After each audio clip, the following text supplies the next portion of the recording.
چھوٹا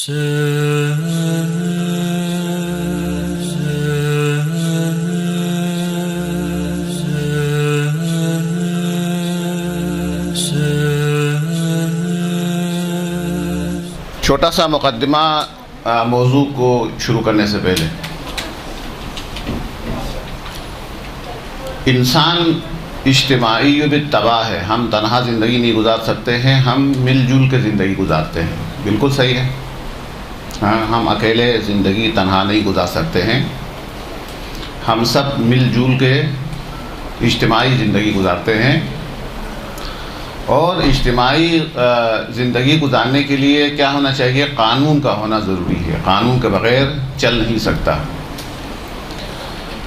اور قانون کے بغیر ایک چرنگی جو ہے وہ اس کا نظام جو ہے، نظام کے بغیر ایک چرنگی کا چلنا مشکل ہے. حتیٰ یہاں تک کہ جو تجربات میں ہے، آپ کو معلوم ہے کہ پورا گھر تو دور کی بات، یہ جو باورچی خانہ ہے وہ بھی اگر نظم کے ساتھ نہ ہو تو آپ جتنی بھی صفائی کرے تو وہ کچن صاف نہیں ہوگا. اور اس چھوٹی سی جگہ کے اوپر بھی کام کرتے کرتے کام کرنے والے تھک جاتے ہیں، کیونکہ نظام صحیح نہ ہونے کی وجہ سے. کبھی اس کونے میں پانی لینے کے لیے اس کونے کے اندر، فریج سے سامان نکالنے کے لیے اس کونے میں، پھر برتن لینے کے لیے اس کونے میں، اور صفائی جو ہے وہ بھی نہیں رہتی ہے. تو اگر ایک کچن جو ہے، پورا گھر نہیں، وہ بھی اگر نظام کے مطابق ہو کہ کچن کو اس طریقے سے سیٹ کیا جائے کہ سب سے پہلے برتن چاہیے، پھر یہ چاہیے، پھر یہ چاہیے، اس کے بعد چولہا ہو، چولہے کے فوراً بعد بیسن ہو، تو پھر وہ صفائی اچھی رہتی ہے. خلاصہ نظام کا ہونا ضروری ہے. اس کو میں لمبا نہ کروں، نظام ہونا ضروری ہے. نظام کے بغیر ہم زندگی نہیں گزار سکتے. یہ پہلا مقدمہ ہے. دوسرا مقدمہ یہ ہے کہ وہ نظام کون بنائے گا ہمیں؟ حیوان تو ہمیں نظام بنا کے تو نہیں دے سکتا ہے. زیادہ سے زیادہ نظام انسان کے لیے نظام انسان بنا سکتا ہے، بس اس سے کم تو ممکن نہیں ہے. تو انسان سے کم تر انسان کے لیے نظام نہیں دے سکتا ہے. پھر دوسرا راستہ رہ جاتا ہے، پھر انسان جو ہے وہ اپنے لیے نظام معین کرے. تو جب انسان اپنے لیے نظام بناتا ہے تو اس میں دو کمزوریاں ہیں. پہلی کمزوری تو یہ ہے کہ انسان کا علم محدود ہے، لہٰذا وہ جو نظام بنائے گا وہ بار بار ٹوٹ جائے گا. جو نظام بنائے گا انسان اپنے لیے، وہ اپنے لحاظ سے بنائے گا، چند دن کے بعد پتہ چلے گا کہ نظام چل نہیں سکتا ہے. پھر نظام صحیح نظام نہیں رہے گا خلاصہ. اور دوسرا، انسان لالچی ہے، طمع زیادہ ہے، لالچ زیادہ ہے، مفاد پرست زیادہ ہے. لہٰذا اگر ڈاکٹر نظام بنانے بیٹھ جائے گا تو اپنا فائدہ رکھے گا، وہ مجبور بھی ہے، ضرورت مند ہے. انجینئر اگر قانون بنانا چاہے تو اپنا فائدہ دیکھے گا. سیاستدان قانون بنانے بیٹھ جاتا ہے تو جیسے اپنا فائدہ اس کے اندر زیادہ خیال رکھتا ہے، دوسروں کے مفادات کو ان کا خیال زیادہ نہیں رکھتا ہے. تو خلاصہ یہ ہے کہ اگر انسان کے لیے نظام بنانا چاہے تو اس نظام کے اندر دو کمزوریاں ہیں. ایک تو علم محدود ہے، اور دوسرا جو ہے وہ مفادات جو ہے وہ اپنے مفادات کا خیال رکھتا ہے، دوسرے کے مفادات کا خیال نہیں رکھنے کی وجہ سے یہ نظام چلے گا نہیں. خلاصہ یہ دو باتیں اگر آپ نے اس پر توجہ دی ہے تو آپ تیسرے مقدمہ کی طرف آتا ہے. تو یہ وہ جگہ ہے جہاں سے انسان محتاج ہوتا ہے اپنے سے ایک بلند ذات کی طرف کہ وہ قانون بنا کے دے دے. اس کو ہمارے جسم کا بھی پتہ ہے، اس کو ہماری روح کے تقاضے کا بھی پتہ ہے. یہ بالکل اسی طریقے سے جیسے کوئی کمپنی اگر موبائل بنائے تو اس موبائل کے اندر اس کو چلانے کا طریقہ کیا ہے، کس طریقے سے رکھنا ہے، وہ وہی کمپنی والے ہی بتا سکتے ہیں، دوسری کمپنی والے نہیں بتا سکتے ہیں. تو ہمارے لیے انسان سے کمتر کوئی نظام بنا کے نہیں دے سکتا ہے. انسان بھی اگر نظام بناتا ہے تو ناقص نظام بنائے گا. لہٰذا ہم محتاج ہے کہ ایسے نظام کی طرف، ایسے نظام بنانے والے کی طرف اس میں یہ کمزوریاں نہ ہو. ایک تو یہ ہے کہ اس کا علم محدود نہ ہو. تو اللہ تبارک و تعالیٰ کا علم محدود نہیں ہے. اس کا علم محدود کیسا ہو سکتا ہے؟ علم تو اس مخلوقات میں شامل ہے، قدرت مخلوقات میں شامل ہے، عزت مخلوقات میں شامل ہے. وہ صرف صاحب علم نہیں ہے بلکہ خالق علم ہے. وہ صرف صاحب قدرت نہیں ہے بلکہ خالق قدرت ہے. اور دوسرا یہ ہے کہ اللہ تبارک و تعالیٰ اتنا بے نیاز ہے وہ خود کو فائدہ نہیں پہنچا سکتا ہے، تو ہم کیا فائدہ پہنچا سکتا ہے؟ تو خدا جو قانون بنائے گا اس کے اندر فائدہ کس کا رکھے گا؟ مخلوقات کا فائدہ سامنے رکھے گا، اپنا فائدہ سامنے نہیں رکھے گا۔ یہ چھوٹا سا ایک مقدمہ تھا۔ اب تھوڑا سا آگے بڑھ جاتا ہے آہستہ آہستہ اپنے موضوع کی طرف۔ اب جو کہ ہم سب کی رسائی اللہ تک تو ممکن نہیں ہے کہ ہم سب جا کے اللہ سے نظام تو نہیں لے سکتا ہے، تو پھر اللہ اور بندے کے درمیان میں ایسے افراد کا یا ایسی ہستیوں کا ہونا ضروری ہے جو ایک دفعہ خدا سے بھی رابطہ رکھتا ہو، ایک طرف مخلوقات سے رابطہ رکھتا ہو، اور وہ پروردگار کا نظام ہم تک کیا کرے؟ منتقل کرے۔ اور جن کے ذریعے وہ نظام ہم تک پہنچتا ہے ان کا نام کیا ہے؟ نبی ہے، رسول ہے اور امام ہے۔ واضح ہو گیا کہ میری باتیں سمجھ میں آ رہی نا؟ کہ وہ قانون جو جس کی طرف ہم محتاج ہیں، وہ قانون جس کے بغیر ہم زندگی نہیں گزار سکتے ہیں، وہ قانون جو ہماری ضرورت ہے، اس قانون کو پہنچانے کے لیے جو اللہ کی طرف سے جو معین ہے ان میں سے ایک کا نام نبی ہے۔ نبی کا معنی کیا ہے؟ بتائیں آپ، نبی کا معنی کیا ہے؟ پیغام پہنچانے والا، ٹھیک ہے۔ پیغمبر کا معنی ہے پیغام پہنچانے والا ہے، خبر دینے والا۔ نبی کا معنی خبر دینے والا، رسول یعنی پیغام پہنچانے والا، درست ہے؟ نبی یعنی خبر دینے والا، رسول پیغام کو پہنچانے والا، یہ دو ہے۔ اب ان دونوں کے ترجمہ سے بھی اندازہ ہوتا ہے کہ نبی یعنی خبر دینے والا، رسول یعنی پہنچانے والا، یہ عہدہ کسی نہ کسی جگہ پہ جا کے ختم ہوگا، اس معنی میں کہ جب سب کچھ پہنچ جائے گا تو پھر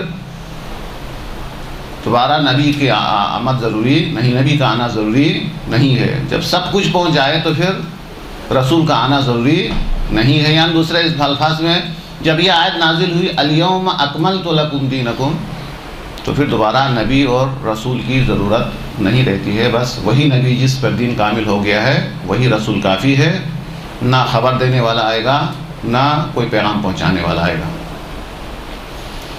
تو جب دین مکمل ہو جاتا ہے تو وہاں سے اور ایک عہدہ شروع ہوتا ہے۔ یہ عہدہ شروع سے بھی ہوتا ہے، لیکن جب جس وقت نبی ہوتا ہے وہ امام بھی ہوتا ہے، جس وقت رسول ہوتا ہے وہ اپنے زمانے کا امام بھی ہوتا ہے۔ تو اس کے بعد جو سلسلہ شروع ہو جاتا ہے اس کا نام کیا ہے؟ اس سلسلے کا نام کیا ہے؟ امامہ۔ امام کا معنی کیا ہے؟ آگے چلنے والا۔ اور یہ امام جو کہ آگے چلنے والا ہے، یہ لفظ ہی بتا دیتا ہے کہ یہ عہدہ کبھی ختم ہونے والا نہیں ہے، کہ دنیا کے اندر اگر ایک آدمی بھی ہو تو اس کے لیے بھی امام کا ہونا ضروری ہے۔ تو آہستہ آہستہ ہم اپنے موضوع کے نزدیک آ گئے، پھر میں موضوع بتاؤں گا آپ کے سامنے۔ اس کے بعد جب نبی کے بعد جب امام کا سلسلہ شروع ہوتا ہے تو نبی اور امام کے درمیان میں ایک فرق ہے۔ نبی کا معنی ہے خبر دینے والا، رسول ہے پہنچانے والا ہے۔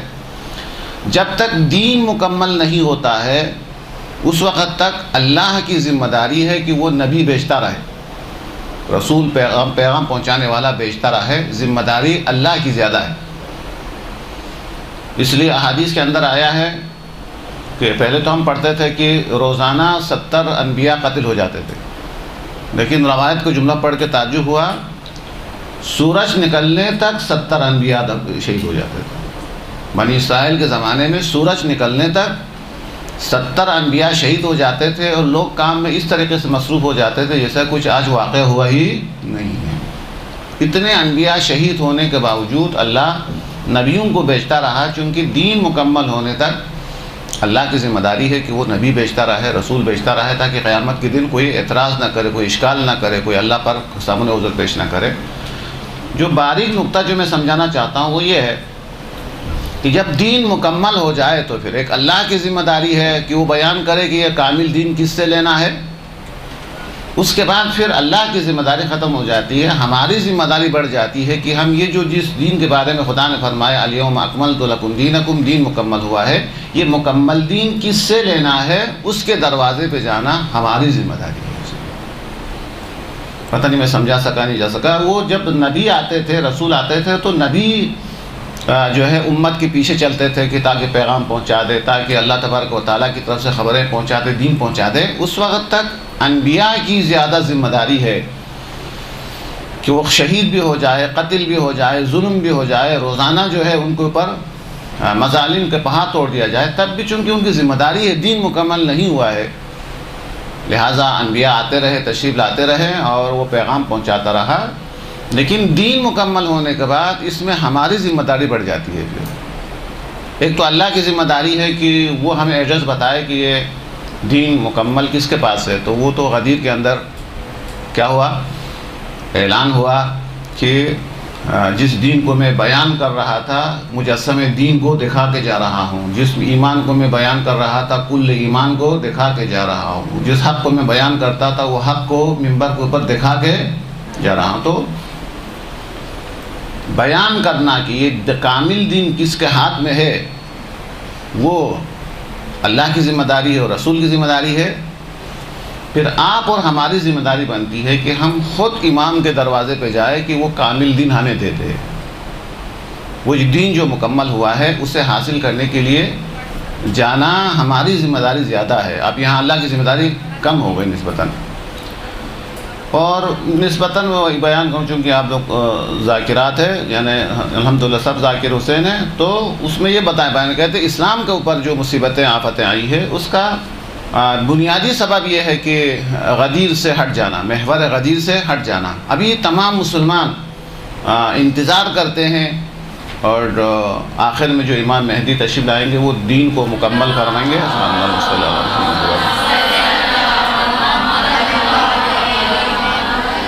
اور وہ آتے ہی ظلم کا بھی خاتمہ ہوگا، ظالم کا بھی خاتمہ ہوگا۔ یہ اہل سنت کا بھی نظریہ ہے، یہ وہابیوں کا بھی نظریہ ہے، یہ شیعوں کا بھی نظریہ ہے۔ جو ہماری کتابوں کے اندر جو کچھ لکھا ہوا ہے، اب مفتی شامزائی کی کتاب لا کے پڑھے جو بازار میں ہے امام مہدی کے حوالے سے، وہی روایتیں ہیں۔ اہل سنت کی دوسری کتاب میں اٹھا کے دیکھے تو وہی روایتیں ہیں، وہ سب میں یہی تاکید ہے کہ ظلم و ظالم کا خاتمہ اس دن ہوگا جس دن امام زمان تشریف لائیں گے، امام مہدی تشریف لائیں گے۔ تو یہ سب ہے، یہ اس کا مطلب کیا ہوا؟ اس کا مطلب یہ ہوا ہے کہ دیکھو مہدی کو تو ہم بنائیں گے تو نہیں، اللہ کی طرف سے آئے گا۔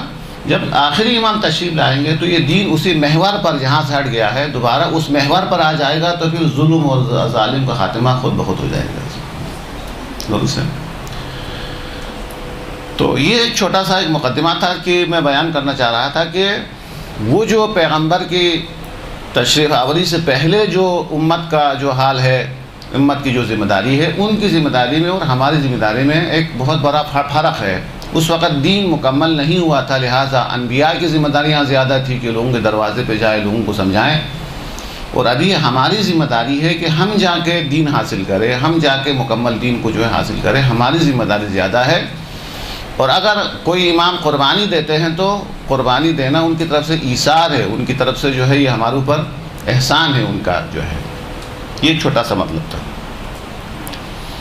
دوسرا مطلب میں آپ کے سامنے بیان کرنا چاہوں گا وہ یہ ہے کہ موضوع کی طرف آنے سے پہلے، ابھی تک ہم موضوع تک پہنچے بھی نہیں۔ رزق کون دیتا ہے؟ اللہ دیتا ہے، لیکن رزق دینے کے لیے اللہ کی طرف سے کیا ہے؟ فرشتے موکل ہے، مخصوص فرشتے ہیں، وہ جو ہے رزق پہنچاتے ہیں۔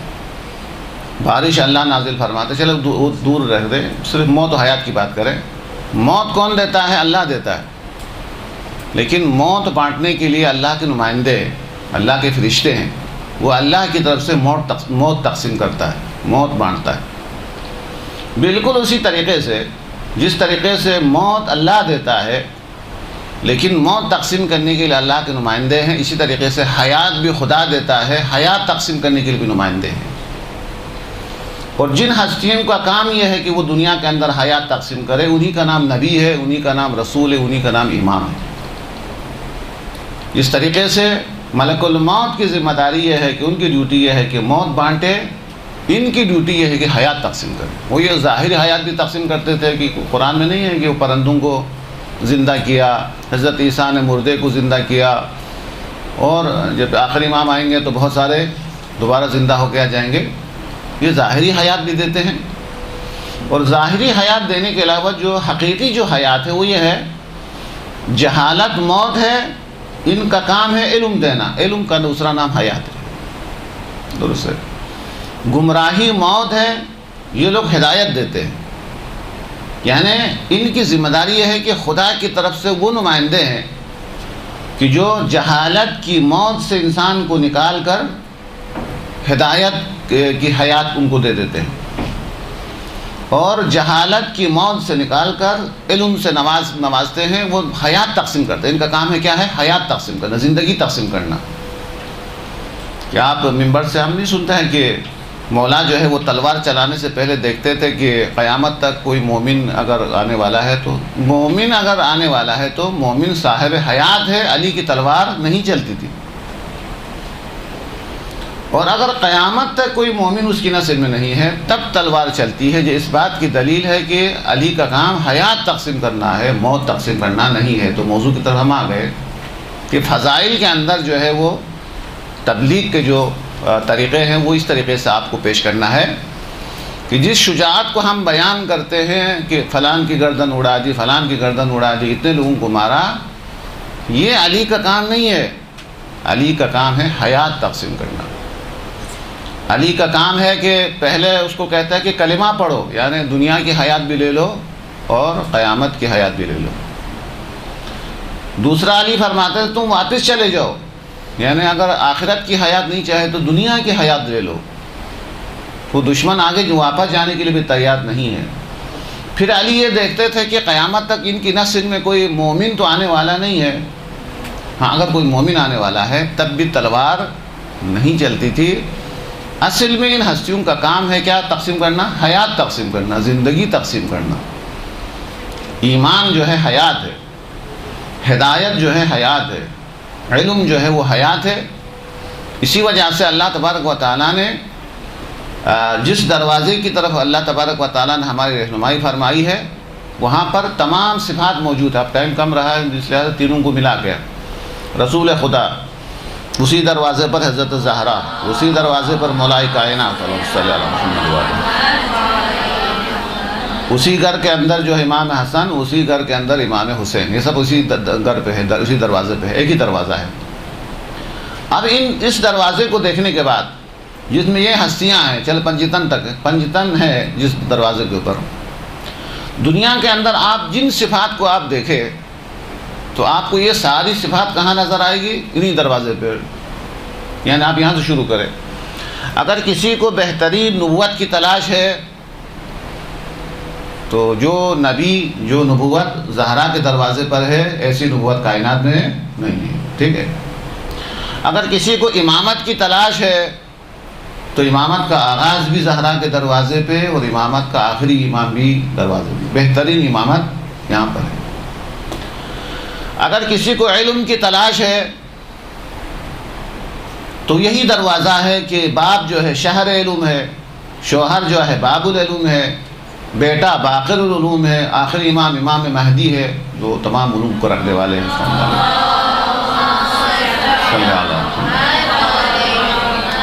تو جیسا علم اس دروازے پر ہے ایسا علم کائنات میں کہیں پر بھی نہیں ہے.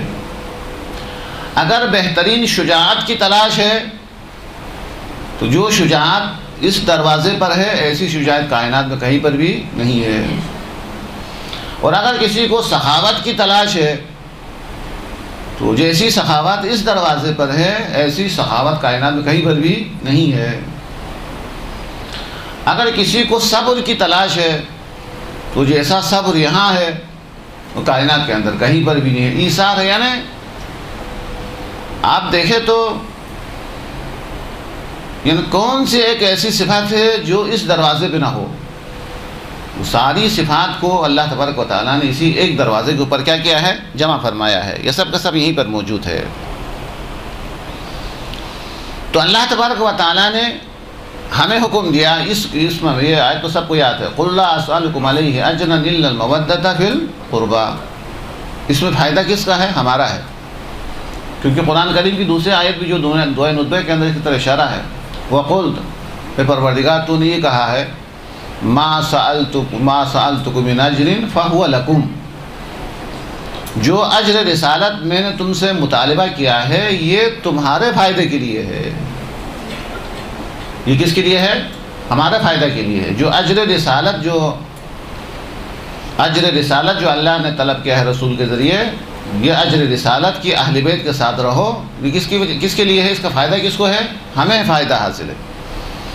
بہترین علم یہاں ہے. تو جب عالم کے ساتھ رہیں گے تو علم ملے گا. بہترین سخاوت یہاں ہے، سخاوت ملے گی، بہترین شجاعت یہاں ہے تو شجاعت ملے گی، اور اسی طریقے سے بہترین صبر یہاں پہ ہے تو صبر ملے گا۔ خلاصہ اس دروازے پہ رہنے سے انسان کے اندر یہ صفات، اسی وجہ سے اجر رسالت کو جو ہے محبت اہل بیت یا مودت اہل بیت کو قرار دیا ہے کہ ان کے ساتھ نزدیک رہنے سے یہ صفات ہمارے اندر کیا ہو جائے گی، منتقل ہو جائے گی۔ اس کی مثال کیا ہے؟ جیسے لوہا الگ ایک حقیقت ہے، آگ ایک الگ حقیقت ہے، لیکن اگر آگ کے نزدیک اگر لوہے کو آگ کے نزدیک کرے تو پھر کیا ہوتا ہے، وہ آگ کی حرارت لوہے کے اندر پیدا ہو جاتی ہے، لوہا بھی گرم ہو جاتا ہے آگ کے ساتھ ہونے کی وجہ سے، اور یہ لوہا جتنا جو ہے آگ کے ساتھ نزدیک ہوگا آگ کی صفات اس کے اندر خود بخود کیا ہو جائے گی، منتقل ہو جائے گی۔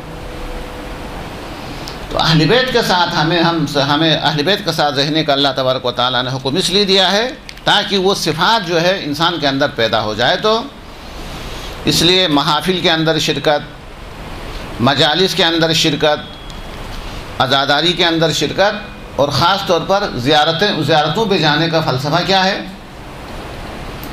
کہ ان کے نزدیک جانے سے، ان کا قرب سے، ان کے ساتھ نزدیک ہونے سے وہ صفات ہمارے اندر کیا ہو جاتی ہے، منتقل ہو جاتی ہے۔ ان کے قریب ہونے سے وہ صفات نہ چاہتے ہوئے، جیسے لوہا نہ چاہتے ہوئے آگ کے ساتھ نزدیک ہونے سے حرارت اس کے اندر منتقل ہو جاتی ہے، تو ان کے ساتھ نزدیک رہنے سے یہ اچھی صفات ہمارے اندر خود بخود کیا ہو جاتی ہے، منتقل ہو جاتی ہے، قرب کی وجہ سے، نزدیکی کی وجہ سے۔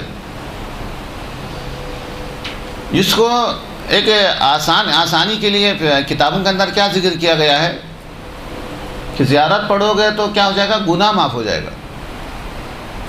اس طریقے سے اس کو سمجھانے کے لیے سادہ کیا گیا ہے کہ تاکہ انسان جو ہے وہ ان کے ساتھ قریب ہو جائے تو گناہ معاف ہو جائے گا، یعنی دوبارہ انسان بن جانا۔ ایک چھوٹا سا واقعہ ہے، شاید آپ نے سنا ہو، شیخ فخ اس کا نام ہے، وہ یہ بیان کرتا ہے کہ جب بھی میں سوتا تھا تو میں خواب میں دیکھتا تھا کہ امام رضا صلوات اللہ وسلم علیہ وسلم، امام رضا علیہ السلام کے بارگاہ میں ان کے ذریعے میں جانور داخل ہو گئے، حیوانات، تو گھبرا جاتے تھے۔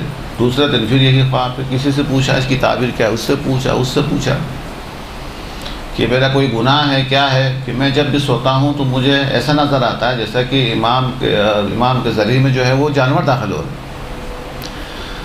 کسی نے ان کو بتایا کہ تعبیر بتانے والا کوئی نہیں ملا، کسی نے بتایا کہ ایک دیہات کے اندر ایڈریس دیا، فلاں ایک بزرگ ہے وہ تعبیر خواب بتاتا ہے، میں وہاں چلا گیا تھا، تو میں وہاں چلا گیا، ان سے پوچھا کہ میں جب بھی سوتا ہوں تو مجھے نظر آتا ہے کہ ذریعے کے اندر جانور داخل ہو رہے، کیا ہے؟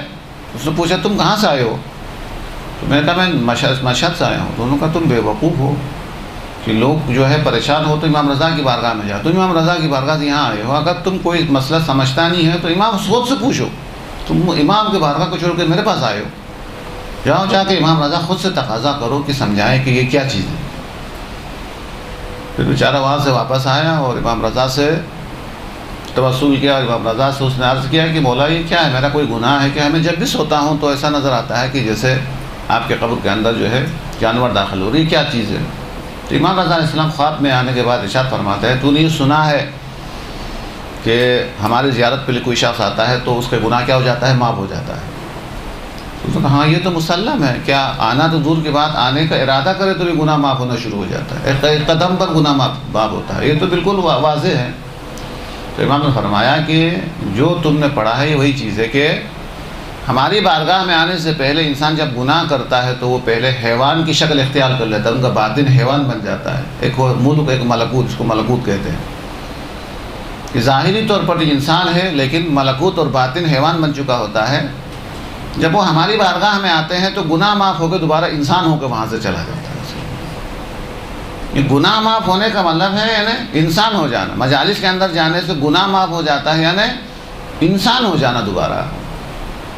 میں نے خیر مقدمہ بہت طولانی ہو گیا، میں اصل مطلب کی طرف آ رہا ہوں۔ اصل مطلب یہ ہے کہ آپ جب مسائل بیان کریں یا فضائل بیان کریں، اس کے کم سے کم میں 3 کی طرف اشارہ کروں گا 10 منٹ کے اندر، 10 منٹ باقی۔ فضائل کے اندر ایک تو یہ ہے کہ وہ کچھ دقیق مسائل ہے، کچھ پیغام جو ہے بہت دقیق ہے، اس کے لیے وقت چاہیے، وہ صرف مصائب کے اندر بیان کر کے آگے گزرنے کا نہیں ہوتا ہے۔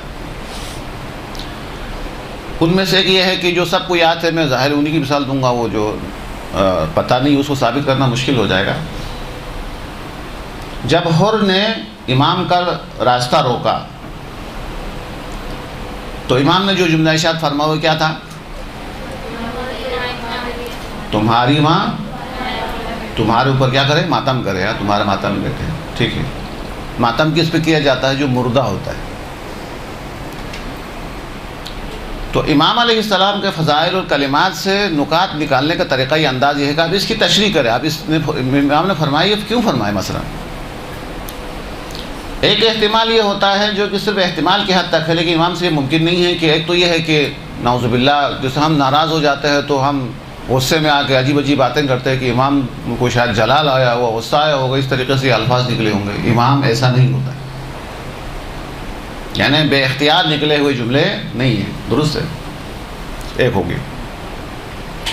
پھر دوسرا احتمال یہ ہوتا ہے کہ شاید ہو سکتا ہے کہ امام نے اس کو بد دعا دی ہوگی کہ تمہاری ماں تمہارے اوپر ماتم کرے، یعنی تم مر جائیں۔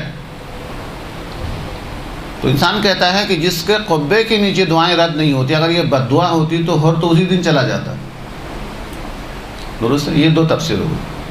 تیسری تفسیر تو یقیناً آپ نے سنی ہے اور کسی حد تک جاندار بھی ہے، وہ یہ ہے کہ جناب امام حسین علیہ السلام نے حر کی ماں کا نام لے کر ذہن کو اپنی ماں کی طرف کر دیا۔ یہ یہاں تک آپ نے سنا ہے، درست ہے، لیکن تفاسیر اور بھی ہے۔ اس کے علاوہ یہ تفسیر ہے کہ یہاں تک تو شاید آپ کو پتہ ہے کہ جناب حر کی ماں کا نام لیا تو اس نے جواباً امام کو ایسے ہی جواب دینا چاہا تو اس کا ذہن حضرت زہرا کی طرف گیا اور انہوں نے کہا کہ آپ کی ماں کا نام تو میں وضو کے بغیر نہیں لے سکتا، درست ہے۔ لیکن اور ایک بھی ہے، وہ یہ ہے کہ جو ان مطالب سے آپ علمی مطالب نکالتے ہیں، علمی نگاہ سے آپ دیکھتے ہیں، وہ یہ ہے کہ آقا حسین اپنی نظر میں موت و حیات کا فلسفہ بیان کرتے ہیں کہ حسین کی نگاہ میں موت کیا ہے، حیات کیا ہے۔ اس کو کہتے ہیں کشف حجاب، پردہ ہٹا دینا۔ یعنی یہ فرما رہا امام حسین شاید، وہ بھی شاید ہے ظاہر ہے، کہ اے حر سربراہ لشکر ہو تم، ظاہری طور پر مال ہے، دولت ہے، اقتدار ہے، سب کچھ ہے، لیکن میری نگاہ میں یہ موت ہے، حیات نہیں ہے۔ اس طرح کا بیٹا قیامت تک آنے والا جو شخص بھی اس طرح ہو کہ اس کے پاس اقتدار بھی ہے، مال بھی ہے، دولت بھی، عہدہ بھی ہے، لیکن یزید کے خیمے کے اندر موجود ہے، تو میری نظر میں وہ لڑکا زندہ نہیں ہے، اس کی ماں کو اس کے اوپر رونا چاہیے۔ یعنی اپنے فلسفے کو بیان کر دیں کہ میری نگاہ میں حیات یہ نہیں ہے، ہماری نظام میں تو یہی حیات ہے، یہی زندگی ہے کہ جس پر اقتدار ہے، مال ہے، دولت ہے، عہدہ ہے۔ تو امام فرماتے ہیں نا میری نگاہ الگ ہے، میری نگاہ میں یہ سب کچھ ہونے کے باوجود یعنی جو بیدار مائیں ہیں ان کو بیٹا مرنے کا انتظار نہیں کرنا چاہیے، بلکہ اگر اس کا بیٹا دنیا کے اندر بڑے عہدے پر ہے لیکن اگر یزید کے خیمے کے اندر ہے تو اس کی ماں کو ابھی سے رونا چاہیے، یہ سوچنا چاہیے کہ بیٹا زندہ نہیں ہے، مردہ ہے۔ اب اس کے بعد آخر کو ملا دے، وہی حر جس نے خیمہ بدل کے امام کے خیمے میں آیا اور جب شہید ہو گیا تو امام نے جملہ بدل گیا کہ تمہاری ماں نے تمہارا نام کتنا اچھا رکھا کہ تم دنیا میں بھی حر ہو، مرنے کے بعد بھی۔ اب ان دونوں کو ملانے سے نتیجہ کیا نکلتا ہے کہ اگر امام حسین کے خیمے میں ہے، حسینی لشکر کے اندر موجود ہے، تو مر بھی رہا ہو تب بھی حر اور آزاد ہے، اور اگر خیمہ یزیدی کے اندر موجود ہے تو پھر اگر زندہ بھی ہو تو ماں کو رونا چاہیے کہ وہ بیٹا زندہ شمار نہیں۔ اس سے کیا ملتا ہے؟ فلسفہ موت و حیات کہ آقا حسین کی نگاہ میں حیات کس کو کہتے ہیں اور امام کی نگاہ میں موت کا تصور کیا ہے۔ اس طریقے سے کلمات کو فضائل سے اور کلمات سے اس قسم کے نکات کو نکالنا چاہیے۔ یا اس کو میں تھوڑا سا اور وضاحت سے کروں، اگر امام حسین علیہ السلام مدینے میں ہوتے تو شہید بھی ہو جاتے، شاید ماں کے پہلو میں یا نانا کے پہلو میں دفن بھی ہو جاتے، یعنی شہادت تو مدینے میں ملنے والی ہے، لیکن امام حسین علیہ السلام وہاں سے نکل کے کہاں جاتے ہیں؟ تشریف لے جاتے ہیں مکہ میں۔ اچھا، مکہ کے اندر چونکہ آپ 8 ذی الحج تک تھے، یہ بالکل واضح ہو چکا تھا کہ وہاں سے لباس احرام کے اندر بھیجے گئے ہیں کہ امام حسین کو مکہ کے اندر کیا کیا جائے گا؟ شہید کر دیا جائے گا. یعنی شہادت مدینہ کے اندر بھی یقینی ہے، مکہ کے اندر بھی یقینی ہے. اب آقا حسین مدینہ سے نکلتے ہیں مکہ سے نکل کے کربلا، بالکل اسی طریقے سے شہادت تو ہر جگہ ملنے والی ہے، لیکن امام علیہ السلام تلاش کرتے ہیں اور پیغام دیتے ہیں کہ شہادت تو ہر جگہ ملے گی، لیکن اچھی شہادت کہاں ہے اسے تلاش کرو، جس سے ظالم جو ہے اس کا ظلم کا پتہ چل جائے، اس کا عیان ہو جائے، پردہ ہٹ جائے، حجاب ہٹ جائے، کسی کو شبہ نہ رہے حق و باطل کے بارے میں. تو امام کی نگاہ میں مدینہ کی شہادت سے مکہ کی شہادت بہتر، مکہ کی شہادت سے کربلا کی شہادت بہتر. یہ ایک پیغام دیتے ہیں امام علیہ السلام اپنے عمل سے کہ جس طریقے سے ایک اچھی زندگی کے لیے ایک شہر سے دوسرے شہر جاتے ہو، دوسرے شہر سے تیسرے شہر جاتے ہو، اہل بیت کی نگاہ یہ ہے کہ جس طریقے سے اچھی حیات تلاش کرنے کے لیے ایک جگہ سے دوسری جگہ جاتے ہو، حسین کی نگاہ میں ایک اچھی موت کے لیے بھی ایک جگہ سے دوسری جگہ سے تیسری جگہ جاتے ہیں. جس کو قرآن کیا کہتے ہیں؟ فَلَا تَمُوتُنَّ إِلَّا وَأَنْتُمْ مُسْلِمُونَ. تمہاری زندگی اسلامی ہونا کافی نہیں ہے، تمہاری موت اسلامی ہونا بہت ضروری ہے. یہ تو ہو سکتا ہے کہ زندگی اچھی نہیں رہی ہو لیکن موت اچھی ہو تو پھر اس کی عاقبت خیر ہے، جیسے ہو رہے جیسے زہیر ہے، جیسے بہت سارے ہیں. یعنی حسین کی نگاہ کے اندر ویسے تو زندگی بھی اچھی ہونی چاہیے، موت بھی اچھی ہونی چاہیے، لیکن زندگی اچھی ہونا اتنا اہم نہیں ہے جتنی موت اچھی ہونا بہت اہم. اچھی شہادت، جس اچھی زندگی کے لیے ایک جگہ سے دوسری جگہ سے تیسری جگہ، آقا حسین فرماتے ہیں اچھی جگہ، ایک اچھی شہادت کے لیے بھی ایک جگہ سے دوسری جگہ سے تیسری جگہ ہو. پھر آخر میں کیا ہوا؟ آخر میں یہ ہوا جس طریقے سے ہمیں اچھی زندگی مل جائے تو ہم اپنے دوست کو یاد کرتے ہیں.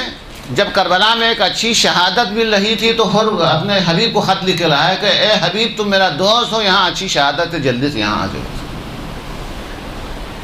یعنی آقا حسین علیہ السلام کے چونکہ وہ ایام میں نے اس موضوع کو یہاں پہ لا کے آپ کے سامنے پیش کیا کہ یہ جملے امام حسین علیہ السلام اپنے عمل سے اور اپنے کردار سے، اپنے گفتار سے، ان کے کلمات کا خلاصہ یہ ہے کہ ان کا خلاصہ یہ بنتا ہے مختلف جوابات کا، زندہ رہنا اور مر جانا یہ اہم نہیں ہے، اہم خدا کی رضا بہت اہم ہے. یعنی اگر خدا راضی ہے تو پھر مرنے میں نقصان کیا ہے، اگر خدا ناراض ہے تو پھر زندہ رہنے کا فائدہ کیا ہے. یعنی موت و حیات کو اہمیت نہیں دیتا ہے، خالق موت و حیات کو تلاش کرنا.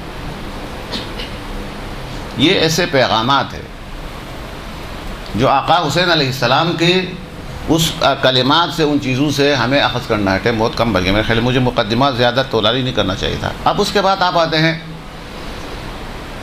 زیارتوں پہ جانے کا مقصد اور ایام کو ذکر کرنے کا مقصد. یہ پیغام کو ذکر کرنے کا مقصد کیا ہے؟ القاب کے اندر، صفات کے اندر بھی ہے کہ عبادت، سب سے زیادہ عبادت تو مولا کائنات کی ہے، تو زین العابدین تو مولا کائنات کا نام ہونا چاہیے. سب سے طولانی سجدے تو حضرت علی کرتے تھے، لیکن سید الساجدین امام زین العابدین کا لقب ہے. اللہم صلی علی محمد. تو شہادت و ولادت کے اندر اس طریقے سے آپ کو تبلیغ نکالنا ہے کہ حضرت علی علیہ السلام کی عبادت اور سید سجاد کی عبادت میں فرق ہے.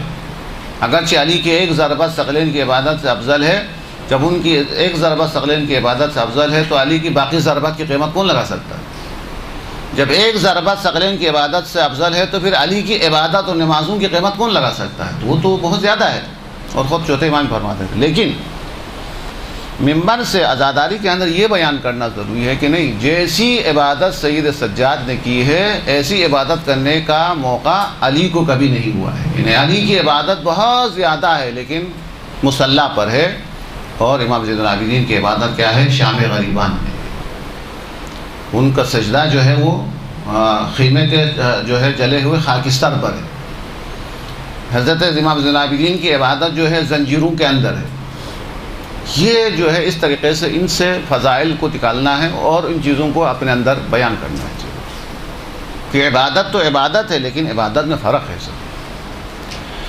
یا مثال کے طور پر حضرت زینب کا جو خطبہ ہے، جو آپ نے خطبہ دیا، کہاں پہ ارشاد فرمائے، جو کوفہ کے بازار میں جو آپ نے خطبہ دیا ہے، کہ گمان ہوا ہے کہ حضرت علی خطبہ دے رہے تھے مثلا، تو پھر وہاں پہ یہ بیان دیکھنا ہے کہ خطبہ تو حضرت علی بھی دیتے تھے، لیکن حضرت زینب اس کے خطبے میں بہت فرق ہے، اگرچہ لہجہ اور انداز تو بالکل علی جیسا ہے، لیکن علی جب خطبہ دیتے تھے تو سامنے دوست احباب ہے، حضرت زینب کے خطبے کے سننے والے دشمن ہیں، تماشا دیکھنے والے۔ علی خطبہ منبر پہ دیتے تھے، زینب جو ہے وہ سواری پہ خطبہ دے رہے، ان کے ہاتھ آزاد تھے، یہ ان کا ہاتھ آزاد بھی نہیں ہے، درست ہے، وہ منبر پر ہے، یہ اون کے اوپر ہے، وہ مسجد میں خطبہ دے، فرق ہے۔ اور خاص طور پر جو ہے جو سیکھنے کا ہے، میں خواتین کے حوالے سے آخر میں بتانا چاہوں گا، حضرت زینب کے حوالے سے جو کہ ایام بھی ہے، ان کے اندر بیان کرنا ہے کہ اس دن سے، جس دن امام حسین علیہ السلام شہید ہوئے، اس دن سے جس دن حضرت زینب کو رہائی ملی اور مدینہ پہنچی، زینب کا ایک ایک جملہ، یہ تو انسان جو ہے زندگی بھر اس جملے کو دہراتے رہے تو بھی ناکافی ہے زینب کے حوصلے کو بیان کرنے کے لیے۔ جب ابن زیاد نے پوچھا خدا کی مشیت کو کیسا پایا تو کیا فرمایا؟ ما رأیت الا جمیلا، زینب نے اللہ کی مشیت میں اچھائی کے سوا کچھ نہیں دیکھا ہے۔ کوئی کتنا بڑا جملہ ہے۔ تو یہ ان میں سے اگر کوئی ایک واقعہ بھی کسی خاتون تو کیا کسی شجاع مرد کے ساتھ بھی پیش آ جائے تو اس کا حوصلہ ختم ہو جانا چاہیے۔ اور بھائی کو ذبح ہوتے ہوئے دیکھنا کوئی آسان ہے؟ گھر میں معمولی بھی اگر آگ لگ جائے تو کتنا پریشان ہو جاتا ہے، پورے خیمے جل جانا کوئی آسان ہے؟ شام میں غریبان بچوں کو جمع کرنا کوئی آسان کام ہے؟ اسی طریقے سے یہ مصائب سے ہٹ کے چیزیں بیان کرنے کا ہے۔ حتیٰ حضرت عباس کو یہ واقعہ کہ آپ نے ہاتھ میں پانی اٹھایا اور منہ کے نزدیک لے کے گئے، اور اس کے بعد کیا کہتے ہیں اس کے بعد؟ جی کیوں ڈال دیا؟ ہاں، تو ایک تفسیر یہ ہے، میں یہی سمجھانا چاہ رہا تھا آپ سے کہ مختلف جہات ہے، اس کو سمجھانے کا مختلف انداز ہے، اس کو میں سمجھانے کے لیے مثال بھی دیتا ہوں۔ دیکھنے کے انداز الگ الگ ہوتا ہے لوگوں کا۔ ایک آدمی دنیا کو غلط نظر سے دیکھتا ہے تو وہ کہے گا دنیا کتنی خراب ہے کہ پھول کے اطراف میں کیا ہے؟ کانٹے ہیں۔ وہ صحیح بھی کہتا ہے کہ پھول ہے جو خوشبو دینے والا ہے، اس کے اطراف میں کانٹے ہیں، تو دنیا کتنی خراب ہے کہ پھول کے اطراف میں بھی کیا ہے؟ کانٹے ہیں۔ دوسرا آدمی آ کے اسی مثال کو کہتے ہیں کہ دنیا کتنی اچھی ہے کہ کانٹوں کے بیچ میں بھی پھول نکلتا ہے، مثلا ہے وہی ایک چیز ہے، لیکن دیکھنے کا انداز الگ الگ ہوتا ہے، واقعات کو بیان کرنے کا انداز الگ الگ ہوتا ہے۔ ایک تو وہی ہے جو مصائب کے اندر ہم بیان کرتے ہیں کہ تفاسیر کے اندر ہم بیان کو علماء سے ہم سنتے، ممبر سے ہم سنتے، ذاکرین سے ہم سنتے ہیں کہ ہاتھ میں چلوں میں پانی اٹھایا، سکینہ کی پیاس یاد آئی اور چھوڑ دیے۔ یہ کمزور تفسیر ہے۔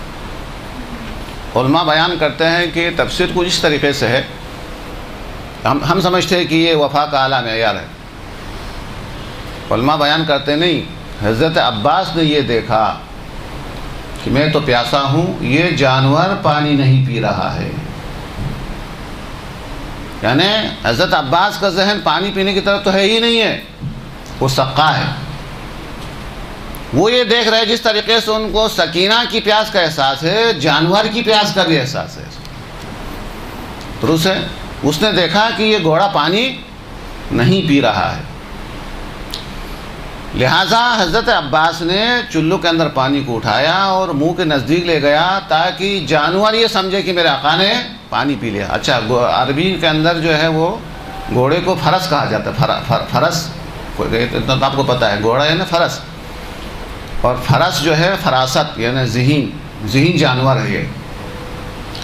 یہ جانور اپنے آقا کی محبت میں وہ پانی نہیں پی رہا تھا، اور آقا یہ چاہتے تھے، عباس یہ چاہتے تھے کہ یہ پانی پی لے۔ جب اس نے پانی پینے سے انکار کیا تو ہاتھ میں پانی اٹھایا تاکہ جانور یہ سمجھے کہ یعنی گھوڑا یہ سمجھے کہ میرے آقا نے پانی پیا، لیکن وہ دیکھتا رہا۔ ویسے حضرت عباس نے چولہے سے پانی کو گرا دیا تو اس نے منہ کو ہٹا لیا۔ تو ایک تفسیر یعنی ہر واقعے کے اندر اس قسم کی تفاسیر بھی ہے جس میں مختلف جہات ہے، کہ یعنی چلوں کے اندر پانی اٹھانا بھی سقائی ہے کہ کم سے کم جانور جو ہے وہ پیاسا نہ رہے، سقائی کا ایک پہلو ہے۔ تو جناب زینب علیہ السلام کے حوالے سے ٹائم تو ختم ہو گیا، اس کے بعد اور کلاس ہے آپ کی؟ ہاں تو پھر مجھے ختم کر دینا چاہیے کہ آپ کم سے کم جو ہے آئندہ جو ہے یہ نہیں ہے تو اب چہلم کے ایام باقی ہے، جب چہلم کے ایام کے اندر کبھی اللہ آپ کو توفیق دے مجلس پڑھنے کی تو پھر یہ دیکھے کہ زینب کی یہ تفسیر، زینب علیہ السلام کی یہ تدبیر، یہ سیاست، ان میں سے جلدی سے میں نام لے لوں گا۔ سب سے پہلے فرمایا کہ سید سجاد سے ان سے کہا جائے کہ ہم اپنے عزیزوں کی مجلس کرنا چاہتے ہیں، ظالم کے گھر میں مظلوم کی مجلس، یہ زینب کی سیاست ہے۔ فضائل تبرکات کو واپس لایا جائے تاکہ شام والی خواتین دیکھیں کہ ہم پر کتنے مظالم ہوئے، یہ دوسری سیاست۔ 3 دن تک مسلسل مجلس، یہ زینب کی تدبیر، سیاست۔ اس کے بعد پھر آخری عین وقت کے اوپر سوارے سے اتر گئی اور جا کے حضرت سکینہ کی قبر پر گئی اور شام کی خواتین کو کہا کہ یہاں میرے حسین کی نشانی ہے، حضرت سکینہ کی قبر اگر موجود ہے تو یہ زینب کی وجہ سے ہے، نہیں تو پتہ ہی نہیں چلتا کہ سکینہ کہاں دفن ہوئی، یہ سیاست۔ اس کے بعد یہ فرمانا کہ کہاں جانا چاہتے ہیں، تو فرمایا کہ ہم مدینہ نہیں جانا چاہتے ہیں، ہم کربلا میں زیارت کے لیے جانا چاہتے ہیں، یہ زینب کی تدبیر، زینب کی سیاست، ان چیزوں کو بیان کرنا۔ نہیں تو کوئی اور ہوتا ہے تو کہ ہم تو بہت تھک گئے، ہمیں پہنچا دے مدینہ، نہیں، ہم پہلے کہاں جانا ہے، زیارت کے لیے جانا ہے۔ تو آج چہلم کے دن اگر کروڑوں افراد اگر جمع ہو جائے تو زینب کی اس تدبیر کو، اس رہنمائی کو، اس تبلیغ کے اس پہلو کو بیان کرنا ہے۔ اس کے بعد بس آخری جملہ، اس کے بعد جب مدینہ پہنچے تو مدینہ میں ڈائریکٹ جانے کے بجائے شہر کے باہر رکے رہے، اہل مدینہ سب جو ہے وہ شہر سے باہر آئے اور نانا کے روضے پر جب گئے تو پورے قافلہ کے جلوس کی شکل میں وہاں پہ گئے۔ یہ تدبیر، یہ فضائل کے اندر، مصائب کے اندر یہ مطالب، اور پردے کے حوالے سے حضرت سکینہ کا جملہ کہ ہم ہمارے پاس کچھ نہیں، دور ہے، حضرت زینب کے جملے، یہ پردے کے لحاظ سے، اسی طریقے سے صبر کے حوالے سے، اسی کے لحاظ سے تدبیر اور جو ہے سیاست کے حوالے سے، اور حضرت زینب علیہ السلام کی یہ شجاعت، یہ خطابت، یہ صبر، یہ تدبیر صرف خواتین کے لیے نمونہ عمل نہیں ہے، مردوں کے لیے بھی نمونہ عمل ہے، سب کے لیے نمونہ عمل ہے۔ تو فضائل اور مصائب کے اندر، فضائل کا تو میں نے زیادہ ذکر نہیں کیا، مصائب کے اندر ان چیزوں کا بیان کرنا ضروری ہے کہ اگر آج کروڑوں افراد جو ہے وہ کربلا میں اگر آتے ہیں تو یہ زینب کی تدبیر کی وجہ سے ہے۔ اگر پوری دنیا کے اندر اگر جلوس نکلتا ہے تو یہ زینب اور سجاد کی تدبیر اور سیاست کی وجہ سے ہے کہ تنہا جا کے نانا کے روزے پہ جانے کے بجائے سارے مدینہ والوں کو باہر بلایا اور ایک قافلے کی شکل میں، ایک جلوس کی شکل میں وہاں گئے، تو اس طریقے سے مظلوم کا ذکر جو ہے وہ عام کر دیا۔ تو خلاصہ یہ ہے کہ مصیبت تو آ جاتی ہے، جب مصیبت آ جاتی ہے تو اس مصیبت کو نعمت میں، تبلیغ میں تبدیل کر دینا، یہ مصائب کے اندر ایک اہم پہلو بھی ہوتا ہے، جس کا ذکر کرنا ضروری ہے کہ اس سے زیادہ ہمارے لیے جو ہے وہ بیدار کرنے کے لیے بڑا جملہ کیا ہو سکتا ہے کہ حضرت سجاد فرماتے ہیں، خدا کی قسم شام غریبان نہ میری نماز شب قضا ہوئی، نہ میری بھوپی زینب کی نماز شب قضا ہوئی۔ بہت بڑا جملہ ہے۔ اللہم صلی اللہ علیہ وسلم۔